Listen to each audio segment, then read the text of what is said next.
Recently, I bought an autograph that honestly shocked me. Not because it was ancient, not because it was some obvious museum level historical figure, but because when I started researching comps, I realized this signature is way more expensive than most people realize. And that got me thinking, what other autographs are secretly expensive? Not the obvious ones like Babe Ruth, not George Washington, not Michael Jordan rookie era stuff. I'm talking about signatures that often get overlooked because maybe they weren't as popular or had a shorter career. So today we're breaking down 10 surprisingly expensive autographs, real recent sales, why they're valuable, and why what the autograph is on matters just as much as who signed it. And at the end, I'll reveal the autograph that I just picked up that inspired this whole video. Welcome back to the Icon Origin channel. Let's get into it. First up, we have Steve Jobs. Now, some of you guys might not be surprised by this. I figured his autograph went for a lot. I didn't realize how much though. Take this one for example. The first check ever issued on Apple's original bank account, signed by both Jobs and Steve Wozniak back in March 1976. It just sold for about $2.4 million at auction this year, and it's not hard to see why.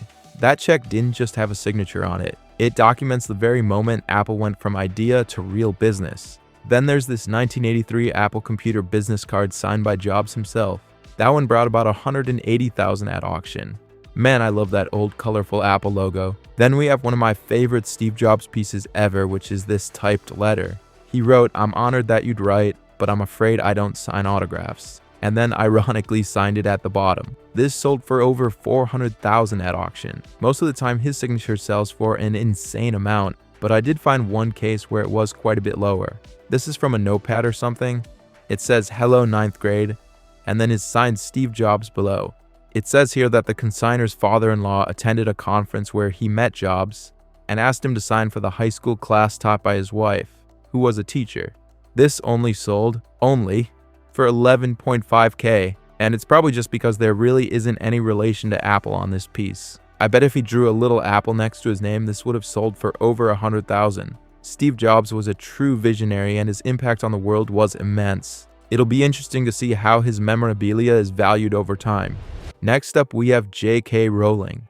Now, I think most people know her as the creator of Harry Potter, but how her autographs sell at auction really tells a lesson about context and scarcity. Take this one for example, a signed first edition of Harry Potter and the Philosopher's Stone that sold for 220,000 euros at auction. That's a huge number, and what makes it even more insane is that there were only a few hundred signed copies like this printed way back in 1997 when Rowling was still relatively unknown. In this article it says, the author gave the hardback copy, one of the first 500 to be printed, to her neighbor in Edinburgh to pass on to her two young relatives. She even inscribed it, "To Jenny and Lucy with best wishes, J.K. Rowling," and dated it September 6, 1997. The siblings treasured the rare book, putting it in storage while they bought a lesser copy for them to read. They have had the first edition ever since, keeping it in pristine condition. Then we have something that at first glance doesn't look like it should be worth more than a nice used book. A complete deluxe hardcover Harry Potter set, all individually signed by Rowling. This set sold for around $11,000 at auction. Now that's a signed set of all 7 books, which sounds like it should be a big deal, but because it's deluxe editions rather than first editions, and because it isn't tied to a more rare printing, you can see how the price doesn't skyrocket the way a first edition does. It's still worth a good amount, but it shows you that a signature alone isn't enough if the underlying item isn't as collectible. But then there's this, possibly the most surreal Rowling autograph sale I've seen. One of the handwritten illustrated manuscripts of the Tales of Beedle the Bard sold for $467,000 at auction.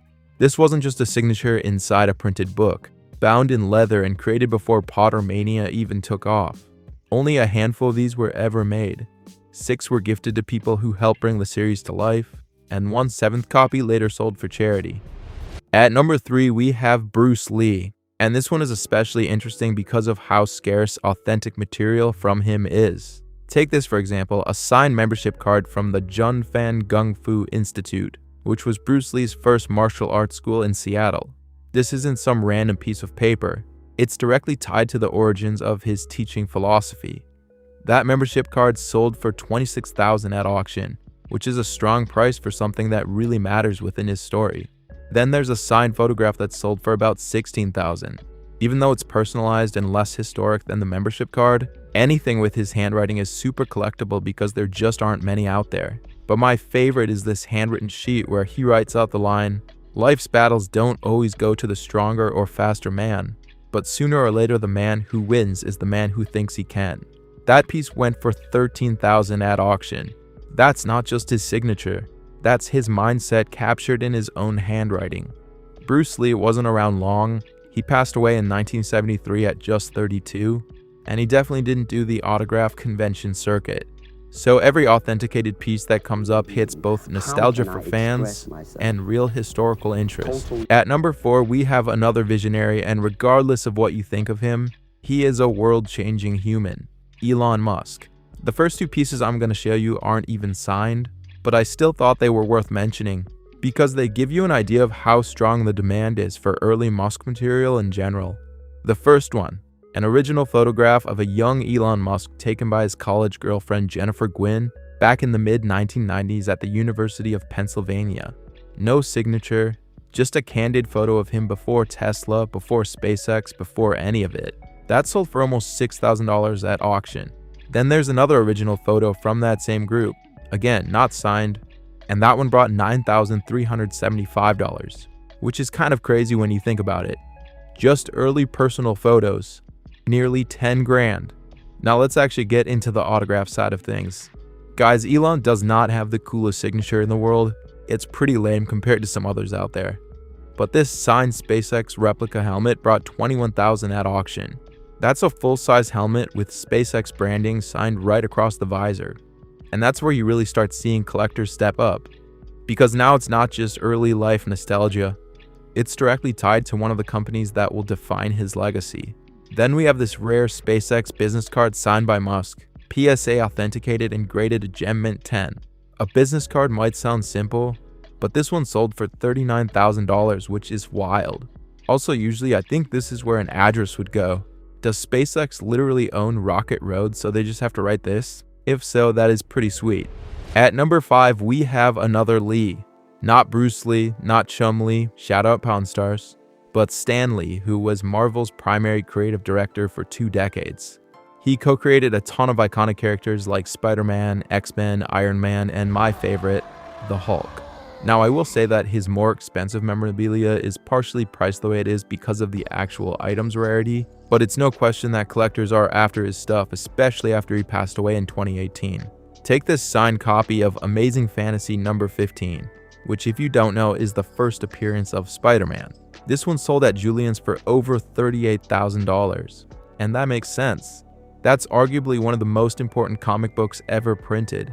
Add Stan Lee's autograph to it, you're stacking significance on top of significance. But then we have this hand-drawn comic strip by Stan Lee that sold at auction for around $1,500. This isn't just a signature on an already printed comic, this is original artwork.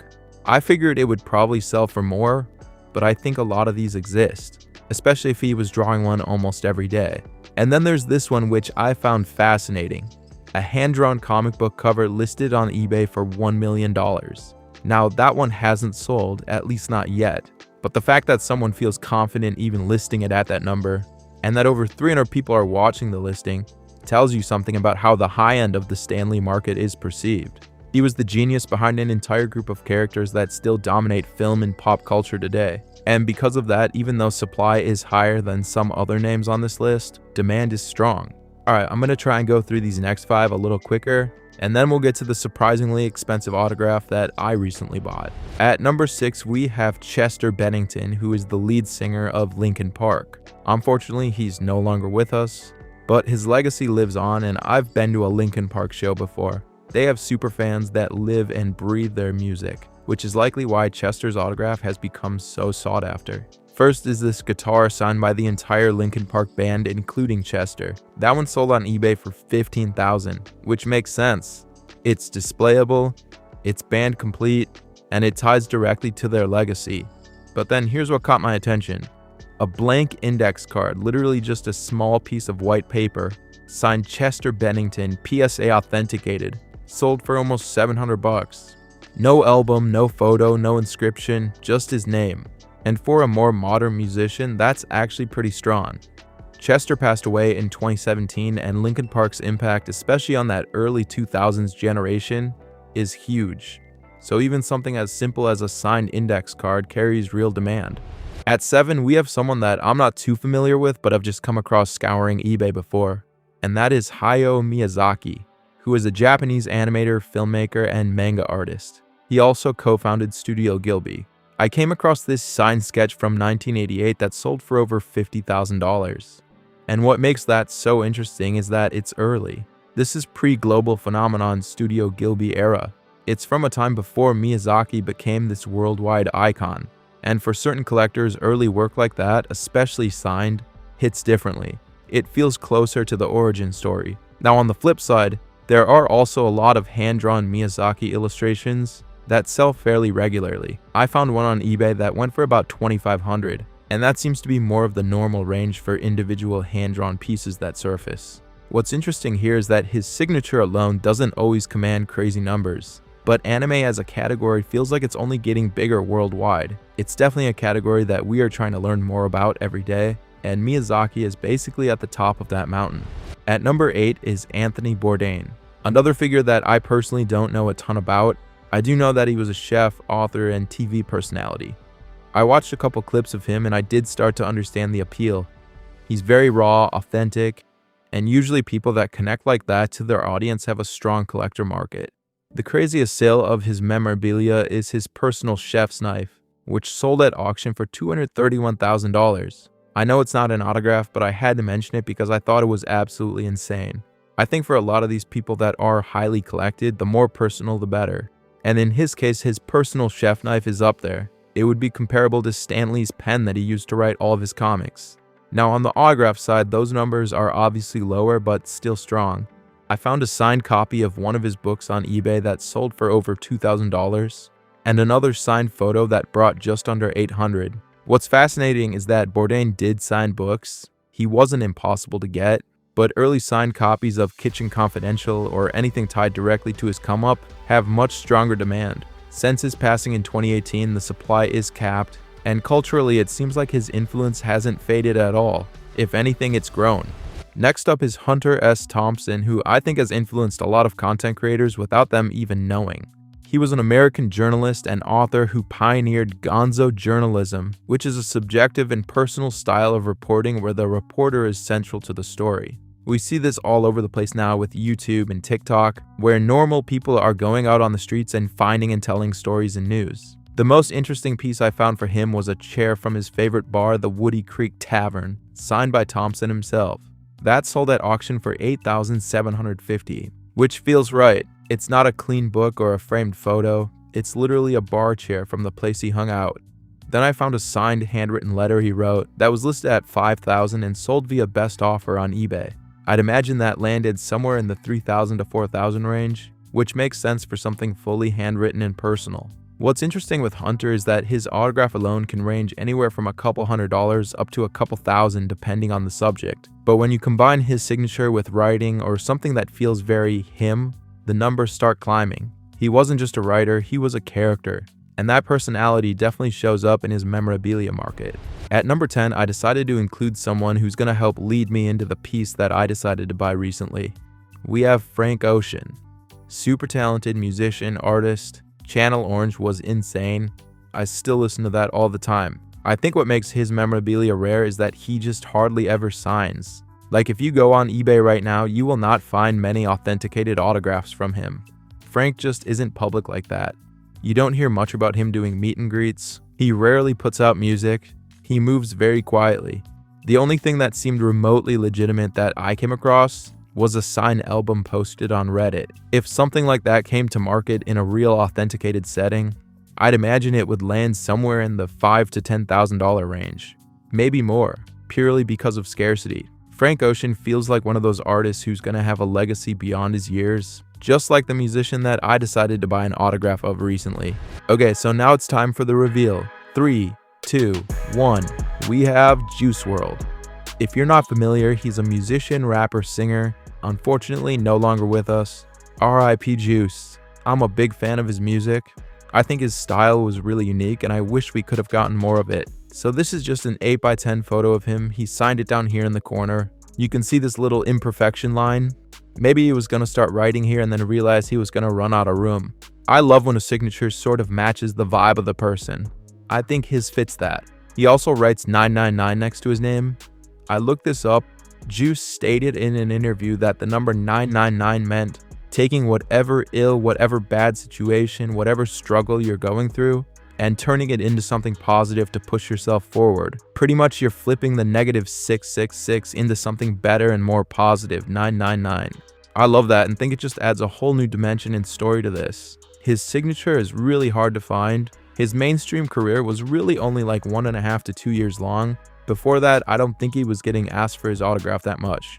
Right now on eBay, there are some autographs for sale. Some of them are not authenticated. Guys, I don't recommend buying those. You never know what's going on. Not saying the main authentication companies don't make mistakes and not pass things that should get passed, but at the end of the day, if you can't get it authenticated, your autograph or memorabilia will never be valued at its full potential. It is what it is. But every authenticated Juice WRLD autograph that I see is going for at least $8,000, and for the most part, it's even more than that. Like, check out this slabbed autograph trading card, $500K. Now, will they get that? Probably not. But over 300 people are watching this item, and I'll be curious what it sells for. This signed photo is a piece that a couple people I know would be interested in. I definitely wouldn't mind if it stays in the collection for a bit, but we'll see. If you guys see a Juice autograph out in the wild, definitely take a look. These are really hard to come by. I hope you guys enjoyed the video. There are so many sports card and Pokemon card channels out there. Those are all great, but I think there are other cool collectibles that tell a totally different story, and that's what this channel is about. Drop a like and subscribe. Looking forward to making more for you guys.